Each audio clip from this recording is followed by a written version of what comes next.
Le Grand Matin Sud Radio, 5h-10h. Patrick Roger. Et ce matin, à 8h49, on a eu une petite coupure. C'est pas grave, 8h49, c'est le petit déjeuner de l'actu avec ce matin Virginie Martin, bonjour, avec Arlette Chabot et Elisabeth Lévy. Vous voulez nous parler de sujets qui vous intéressent, sujet d'actu 0826 300 300. Et on va commencer avec un sujet, Patrick, ce matin. Oui, le racisme d'État. Alors, il y a eu effectivement une accusation et le préfet de la Drôme a décidé de porter plainte après cette attaque. Là, il y a un article ce matin dans le Figaro et Nicole Belloubet, la garde des Sceaux, était notre invitée tout à l'heure à 7h40 et elle a dit qu'elle soutenait un peu parce que ça s'inscrivait dans un climat un peu de tension évidemment dans notre société et qu'on ne pouvait pas laisser passer cela et que l'État ne faisait pas du racisme. Virginie Martin, Arlette Chabot et ensuite Elisabeth Lévy. Virginie. Que l'État ne fasse pas de racisme au sens, premier du terme, excessivement intentionnel et pensé et stratégiquement posé.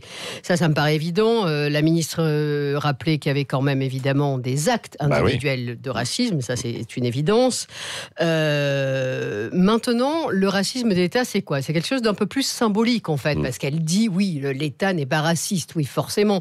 Néanmoins, on voit bien qu'en France, si vous voulez, notamment sur ces questions de laïcité, parfois qu'on peut appeler même laïcarde, qui est une laïcité quand même très dure, une tolérance aussi aux discriminations, par exemple, dans les entreprises liées aux origines, quid des services publics quand les gens veulent faire Kippour ou le Ramadan ou je ne sais quelle expression religieuse de leur croyance. Oui, il y a quand même en France, ne serait-ce qu'on voit mais ça, très bien... c'est pas du racisme, ça. c'est quand même une exclusion d'une partie de la société au nom d'un mythe français. Notamment, il y a aussi, on le voit, moi j'avais fait une grosse étude sur la question de la discrimination liée aux origines, et on voit que ça coûte à peu près 10 milliards d'euros par an en France de discrimination, de discriminer les gens par rapport à leurs origines. Et aussi, je termine là-dessus peut-être, Elisabeth et Arlette, sur le terme notamment islamophobie. On est OK sans problème en France pour accepter le mot d'antisémitisme, et heureusement, et c'est complètement normal, mais celui d'islamophobie pose toujours un problème, et il y a toujours plein de gens, et notamment dans justement, dont moi, dont vous, exactement, Elisabeth, qui ne veulent pas entendre parler d'islamophobie, c'est-à-dire de racisme au nom de l'islam. Oui. Moi, j'aime pas non plus. Je vais laisser Arlette d'abord. Arlette, comme je bouge, je vais essayer de débouillir avant. Je veux dire, il faut quand même bien comprendre ce qu'avait dit celui qui va être poursuivi. Il accuse le gouvernement d'entretenir un climat islamophobe et raciste et d'être dans les pas de la France de Vichy. C'est pas quand même n'importe quoi ce qu'il dit, effectivement. Donc, effectivement, ce qui était plutôt étonnant, c'est qu'un préfet bouge. Alors, ce préfet, c'est pas n'importe qui. Oui. Alors, c'est quelqu'un qui, j'allais dire, qui aime le combat, non seulement parce qu'il pratique les sports de combat, parce que c'est quelqu'un qui a déjà été préfet, mais surtout, il est spécialiste de ces sujets. Il a été au cabinet de Nicolas Sarkozy, au ministère de l'Intérieur, et effectivement, il réagit. Moi, franchement, ça me choque pas. Je pense qu'il y a un moment où il faut dire stop, un certain nombre de sujets. On peut critiquer la politique du gouvernement, on peut critiquer les propos d'Emmanuel Macron sur la société de vigilance et dénoncer les possibles dérives, etc. Mais en même temps, dire aujourd'hui que franchement, il y a une politique islamophobe, franchement, non. Et que le gouvernement est raciste, eh bien, non. Que le gouvernement se dirige vers l'apartheid, non. Donc, c'est pas acceptable. Et finalement, que l'État se défende et dise... Il y a des accusations qui ne sont pas acceptables. Tout à l'heure, Elisabeth parlait de Bellatar et des menaces, guillemets, à menaces sur Blanquer. Eh ben non.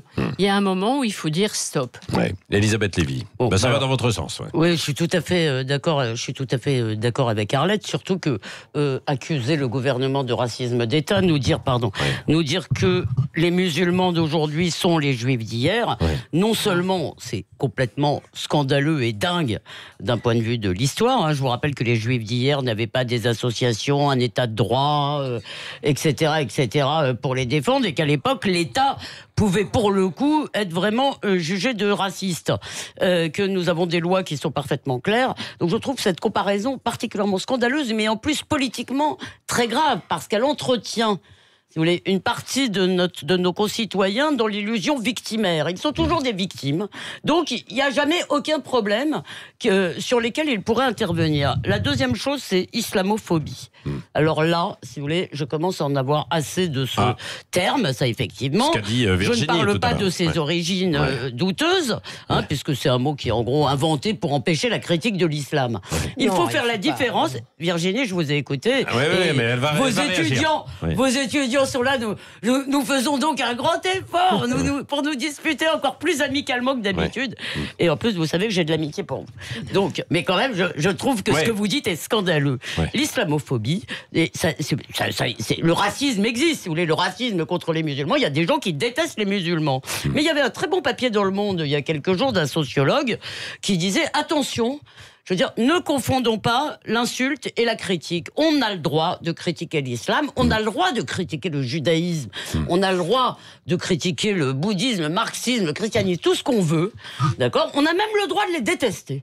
On a le droit de détester des corpus idéologiques ou religieux. En revanche, si vous voulez, ce qui n'est pas permis ni par la loi ni par la morale, c'est la haine des personnes. À ma connaissance, les gens qui sont antisémites, je veux dire, on en a des exemples, si vous voulez, n'ont pas spécialement de problème avec la représentation théologique chez les juifs ou avec la conception du peuple élu ou que sais-je encore. Ils n'aiment pas les juifs. Ils pensent que les juifs sont puissants. Si vous voulez, derrière ce qu'on appelle l'islamophobie, il y a une critique légitime de l'islam. Et j'ajoute quand même, je voudrais redire un mot sur cette chronique de Marianne ce matin, sur cette tribune de Marianne que je vous engage, chère Virginie, à lire. D'il y a quelques... Non, c'est une tribune qui est parue hier. Pardon. La tribune, là. La tribune qui est parue hier. C'est tout de même faire insulte à l'ensemble des musulmans. D'accord ? Que de dire qu'à chaque fois qu'on critique le voile, on insulterait tout le monde. Eh bien non, il y a beaucoup de musulmans qui ont besoin de nous dans leur combat contre ce genre de choses. On a le droit d'être pour le voile. Moi, je pense qu'on est dans un pays de débat et chacun a le droit à ses opinions. Mais en revanche, je veux dire, on ne peut pas se faire insulter et traiter de raciste parce qu'on pense que le voile est un symbole obscurantiste. C'est exactement ce que disent ces musulmans dans Marianne. Allez, Virginie, ensuite on ira vers Diane juste après les infos là, dans quelques minutes. Après, qui nous appelle. Sur le racisme d'État, c'est aussi cette société de vigilance qui appelle donc à pointer du doigt tous les signaux faibles d'une éventuelle radicalisation musulmane. Alors, je ne sais pas si vous avez vu les fiches, mais les fiches qui circulent notamment dans certaines universités, notamment à Cergy. Elle a été retirée. Ils ont dit que c'était une erreur, Virginie. Heureusement, d'ailleurs. C'est tellement qu'on puisse dire. C'est vrai qu'il y avait juste le port de la barbe. C'est presque ridicule. Voilà. Est-ce que vous faites la bise ou pas ? Votre jupe est à combien de vos mollets, de centimètres ? La barbe est-elle portée avec ou sans moustache ? Enfin, on est quand même complètement chez les dingues.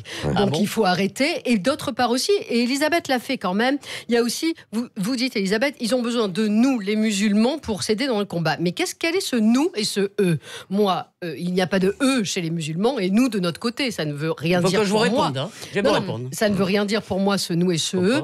Et qui est très classique, vraiment. Maintenant, l'islamophobie, ce n'est pas juste une critique de l'islam, c'est être justement en suspicion au regard du fait que la personne est musulmane. Donc voilà, c'est ça l'islamophobie, c'est pas critiquer, c'est pas faire une critique intellectuelle de l'islam. Excusez-moi, il me semble qu'on a le droit dans notre pays de critiquer un certain nombre de comportements. Il me semble que si on regarde les choses en face, c'est aujourd'hui l'islam ou un certain type d'expression de l'islam, pas tout l'islam évidemment, mais une partie de l'islam qui met au défi l'identité, la laïcité et le vivre ensemble. Mais que beaucoup de musulmans appellent même pas l'islam. Virginie, il me semble... Non, mais on a le droit de critiquer un certain nombre de comportements, et là je parle, si vous voulez, de la zone grise, je ne parle pas seulement des djihadistes, je parle de ce que Macron appelle le communautarisme et que moi j'appelle le séparatisme. Il y a dans des associations sportives, il y a à l'école, il y a dans des cantines, un certain nombre de comportements que nous avons le droit de critiquer. Pour le eux et nous, j'ai pas le temps de vous répondre parce que Patrick me fait les gros yeux. Le journal de 9h dans un instant, et Diane qui est avec nous et qui patiente au 0826 300 300, pardon. On vous prend dans un instant. Le débat continue sur Sud Radio, évidemment. Restez avec nous, 8h58. C'est la suite du petit déjeuner de l'actu. Virginie Martin, Arlette Chabot et Elisabeth Lévy sont avec nous ce matin. Et on a Diane en ligne qui nous appelle de Perpignan. Oui. 0826 300 300. Bonjour Diane. Bonjour Diane. Bonjour tout le monde. Merci de votre patience. Non, mais c'est normal. Et vous vouliez revenir sur Emmanuel Macron Sur les pompiers, ouais. Sur les pompiers. Sur les pompiers. Non, sur les pompiers de Mayotte. De Mayotte, c'est ça, bien sûr. Parce que ça, on n'en parle pas beaucoup, c'est passé pratiquement à l'as, c'est pratiquement inaperçu. Quand même, les pompiers de Mayotte, afin d'être solidaires de nos collègues, des collègues de Mayotte, de Métropole et de TomTom, ils ont quand même arrêté 1 heure avant que le président atterrisse. Ils ont fait les grèves et une demi-heure après les hélices que l'avion les moteurs se soient complètement arrêtés. Ils ont fait ça en solidarité des pompiers d'ici, des métropoles et des TomTom. Voilà. Donc ça personne n'en a parlé, personne n'en parle. La solidarité qu'ils ont eue envers les autres. Et c'est passé inaperçu. Voilà, on l'a évoqué hier, on l'a évoqué sur Sud Radio hier matin. Alors excusez-moi. Non, mais bon, je comprends, mais peut-être qu'on n'en a pas beaucoup parlé. Voilà. Ça c'est vrai. Et ça, la solidarité envers ça, personne, même à la télé, personne, on n'en entend personne, à part vous, hier. Voilà, et ça, je trouve ça quand même, par contre, pour les voiles, pour les immigrés, ça, on en est mangé, on en mange du matin au soir. Ouais. Voilà. Mais quand il s'agit des choses quand même qui sont importantes comme ça, parce que c'est notre sécurité et c'est des gens qui viennent à toutes les personnes, eh bien ça passe à côté. C'est pas important. C'est pas du tout important. Et il y a eu le PPA aussi, qui n'a pas marché pour l'atterrissage. C'est pour les animaux. Vous savez qu'avant d'atterrir, on lâche des animaux pour justement faire partir tous les oiseaux, tout ça, pour pas qu'ils viennent. Oui. Voilà. Et ça aussi, ils ne l'ont pas fait. Ils ne l'ont pas mis en place exprès. Donc ils ont dit qu'ils mettaient des bombes lacrymogènes pour les faire partir. Voilà. Donc je trouve que c'est très bien ce qu'ils ont fait et il faut les saluer et les remercier. Bon, c'est fait. Mais à travers votre coup de chapeau en quelque sorte. Merci Diane. Elisabeth Lévy. Juste un mot, c'est que moi j'en ai entendu parler à plusieurs reprises hier sur divers médias. Et je comprends que madame les salue, mais... Non, mais ça n'a peut-être pas été autant souligné. Il faut dire qu'après, Emmanuel Macron a fait son discours autour notamment de l'immigration à Mayotte. Ne nous divisons pas, c'est ce qu'a dit le chef de l'État. Moi, j'aime pas beaucoup cette phrase, moi, bien sûr. Non, évidemment, il est garant de l'unité de la France. Mais en même temps, son rôle n'est pas de dire qu'il n'y a pas de division dans une société. Il y a des conflits, c'est tout à fait normal. On a des conflits, y compris entre amis ou entre gens qui s'aiment. C'est le sel même de l'existence humaine, les conflits. Simplement, le rôle de la politique, c'est pas de les effacer, c'est de les mettre en scène, de permettre qu'ils soient représentés dans l'arène parlementaire, dans l'arène ou même dans le débat public, et pas qu'ils soient des conflits, si vous voulez, qu'ils en arrivent à la violence. Je pense que c'est ça qui est très important. Et je pense qu'on a une difficulté aujourd'hui, si vous voulez, à ce que les conflits soient représentés dans notre système politique. En même temps... on l'a vu avec les Gilets jaunes, d'ailleurs.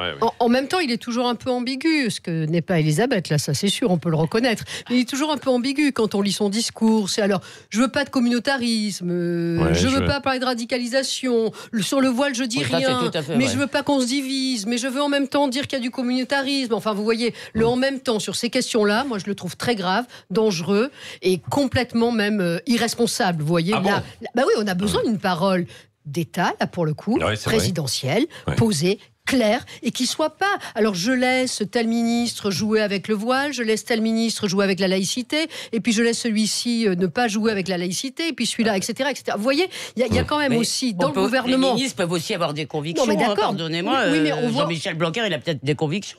Oui, mais je trouve, mais comme il n'y a pas de parole présidentielle claire sur ces sujets. Non, mais là où je vous rejoins, c'est que nous attendons enfin ce fichu grand discours. Et là où vous avez aussi raison, c'est que nous avons deux types de problèmes. Un problème sécuritaire, le djihadisme, et un problème communautariste. Ça, c'est vous qui le dites. Moi, je ne dis pas forcément ça. Effectivement, mais ce que je pense, c'est qu'effectivement, les deux même s'il peut y avoir des connexions entre les deux ne relèvent pas du tout de la même chose. La sécurité, ça relève de la loi, de la sécurité, des services de sécurité. Le communautarisme, c'est un combat politique et culturel, si vous voulez. Donc, c'est vrai qu'il a un peu tendance à tout mélanger. Cela dit, il y a une chose aussi qu'il a dit, parce qu'il a quand même beaucoup parlé de l'immigration à Mayotte. Et comme vous le savez, l'immigration illégale est un très gros problème pour les Mahorais. Et là, au moins, ça a une vertu peut-être pour un certain nombre de commentateurs, c'est de rappeler que on peut critiquer, dénoncer l'immigration, notamment illégale, et ne pas être du tout raciste. Arlette Chabot. Oui, enfin, ne nous divisons pas, il l'a répété à plusieurs reprises. Et il a commencé dans la cour de la préfecture de police le jour de l'hommage aux 4 policiers effectivement tués. Donc, de nous divisons pas, il s'applique tout à fait au fait de terrorisme, évidemment, où la France, à chaque fois, s'est rassemblée. Les attentats, on est bientôt à la commémoration Bataclan. Oui, ne nous divisons pas, on reste ensemble. Après, dès qu'on traite effectivement des sujets et comment répondre au communautarisme, etc., forcément on se divise. Forcément parce que les opinions sont différentes. Heureusement. Donc ça, c'est purement un vœu pieux du président. Donc ne nous divisons pas face au terrorisme, ok. Après, forcément, on a des avis différents et des idées très différentes. Quant à l'immigration illégale traitée à Mayotte, franchement, on a bien compris que l'idée du président de la République est de montrer qu'il y a une efficacité, plus de 25 000 migrants clandestins renvoyés chez eux, c'est-à-dire tout à côté aux Comores. C'est assez facile. En revanche, s'il imagine faire croire aux Français ici, en métropole, que ça marche très bien le renvoi des migrants, c'est pas vrai. Donc là, il y a un tout petit peu une tromperie, ou une volonté en tout cas, de faire un parallèle qui n'existe pas. Mayotte, c'est une situation particulière. Il y a effectivement une immigration clandestine qui est énorme et qui pose d'énormes problèmes, évidemment. Mais j'allais dire, c'est assez facile. On sait d'où ils viennent et on peut les renvoyer, même si c'est compliqué. Ici, c'est beaucoup plus difficile. Mais ça a été un échec pour tous les gouvernements de renvoyer les clandestins. D'abord, ça ne veut pas dire qu'on ne peut pas le faire. Peut-être que vous avez tout à fait... C'est beaucoup plus compliqué. Vous avez raison, sans doute essaye-t-il de montrer qu'il fait quelque chose, et vous avez raison, c'est assez compliqué de lutter contre cela. Mais simplement, moi je crois qu'on ne peut pas... il a eu raison de parler du droit d'asile et de dire qu'il était complètement dévoyé. Je pense que ça, c'est quand même important de faire comprendre aux gens qui pensent que on voudrait renvoyer chez eux des gens persécutés, mais pas du tout. Autant, je veux dire, le droit d'asile, c'est vraiment l'accueil du frère persécuté. Si vous ouvrez la porte grand à tous les gens qui veulent venir en France, ça n'a plus de sens. Et ça, je crois qu'il a raison de le dire. Conclusion, Virginie Martin. Moi je suis un peu gênée d'entendre chaque fois qu'il est question de la question musulmane et de l'islam. J'y reviens juste. Je fais juste une rétropédale un tout petit peu d'employer cette question de communautarisme. Quasiment tous les mercredis en ce moment, on est à parler de ça. Il y a beaucoup ce sujet. Et ce mot revient tout le temps. On voit, il y a une femme voilée, on parle communautarisme, il y a 3 musulmans, visiblement musulmans, comme dirait l'autre, sur une place, on parle communautarisme, etc. Je trouve que c'est hallucinant, ça ne veut plus rien dire. Le communautarisme a aussi des bienfaits parfois, c'est aussi de l'entraide, c'est aussi des formes de solidarité. Vous pensez qu'il n'y a aucun problème, Virginie ? Mais c'est aussi des formes de solidarité. Mais je suis toujours surprise. Et on l'a vu, cette fille, enfin, et vous êtes au courant, Elisabeth, cette fille Sarah El Attar, qui a été enfin une femme voilée interviewée sur CNews. Je sais, c'est pour ça que je vous dis que vous le savez mieux que moi, pour le coup. Et elle a montré, voilà, qu'elle avait aussi une voix posée, entre guillemets, normale, complètement apaisée, et qu'on peut être voilée, d'abord, avoir le droit de parole, parce qu'on parle pour ces femmes voilées toute la journée à leur place. Mais est-ce qu'on leur place parce qu'on leur a donné la parole, bien sûr. C'est pas toujours facile. Elles n'acceptent pas si facilement. Mais est-ce que pour vous, je peux poser une question à Virginie ? Oui, puis on va terminer là-dessus. Pardon, est-ce que pour vous, il n'y a strictement aucun problème d'acculturation de l'islam dans notre pays ? Est-ce que pour vous, c'est tout ça ? Vous relancez le débat. C'est un peu ce qu'elle nous dit, si vous voulez. Elle nous dit que tout vient de nos fantasmes. Non, je ne dis pas. Mais c'est comme la communauté asiatique à Paris.